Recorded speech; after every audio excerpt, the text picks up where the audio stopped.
एक घना जंगल था जहां सूरज की रोशनी भी मुश्किल से जमीन तक पहुंच पाती थी। इसी जंगल के बीच एक दानव रहता था जिसकी आंखों में लाल अंगारे जलते थे। लोग कहते थे कि उस जंगल में 4 शैतान हैं जो रात के अंधेरे में शिकार पर निकलते हैं। उनकी एक भयानक गर्जना पूरे जंगल को दहला देती थी। अघोरी अपनी कुटिया में बैठे उन आवाजों को शांत मन से सुनते रहे। उनकी एक चमत्कारी शक्ति थी जो उन शैतानों का मुकाबला कर सकती थी। उसकी भयानक परछाई पूरे जंगल में फैल गई। उन आवाजों ने एक और दानव को जगा दिया जो पेड़ों को उखाड़कर अपनी ताकत दिखा रहा था।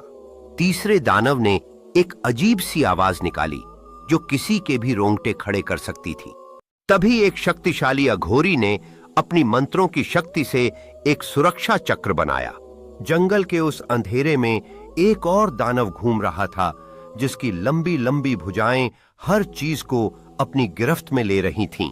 चारों शैतान अब एक साथ मिलकर अघोरी की कुटिया की ओर बढ़ रहे थे। उनकी आंखें अब अंगारों से भी ज्यादा चमक रही थीं। चौथे दानव ने अपनी चाल और भी तेज कर दी। उस अघोरी की शक्तियों का अंदाजा किसी को भी नहीं था, लेकिन वो इन चारों का मुकाबला करने के लिए तैयार थे। उन भयानक दानव की आंखों में सिर्फ तबाही थी।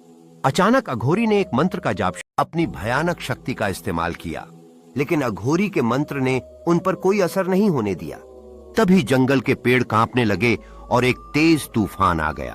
अब उन शैतानों को अघोरी का असली सामना करना था। जैसे ही अघोरी ने अपनी मंत्र शक्ति का प्रयोग किया, जमीन थरथराने लगी। चारों दानव एक साथ गरजने लगे और उनकी भयानक चीखें पूरे जंगल में गूंज उठीं। उनके शरीर से काला धुआं निकल रहा था जो धीरे धीरे अघोरी की ओर बढ़ रहा था। यह काला धुआं उनकी अंतिम शक्ति थी।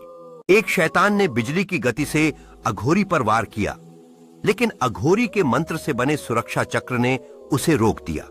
दूसरा दानव अपनी विशालकाय भुजाओं से एक विशाल पेड़ को उखाड़कर अघोरी पर फेंकने लगा, लेकिन अघोरी की आंखों से एक तेज रोशनी निकली और वह पेड़ हवा में ही जलकर राख हो गया। अब उन शैतानों को अघोरी की असली ताकत का अंदाजा हो चुका था। तीसरा दानव अचानक गायब हो गया और अघोरी के ठीक पीछे से प्रकट हुआ, लेकिन अघोरी ने उसे अपनी योग शक्ति से वहीं रोक दिया। चौथा और सबसे भयानक दानव अपनी पूरी शक्ति से अघोरी पर टूट पड़ा। उसने जमीन से एक भयानक आग का गोला निकाला। अघोरी ने अपनी आंखें खोलीं और उनका तीसरा अघोरी ने अपनी आंखें बंद कीं और अपनी चमत्कारी शक्ति से एक पवित्र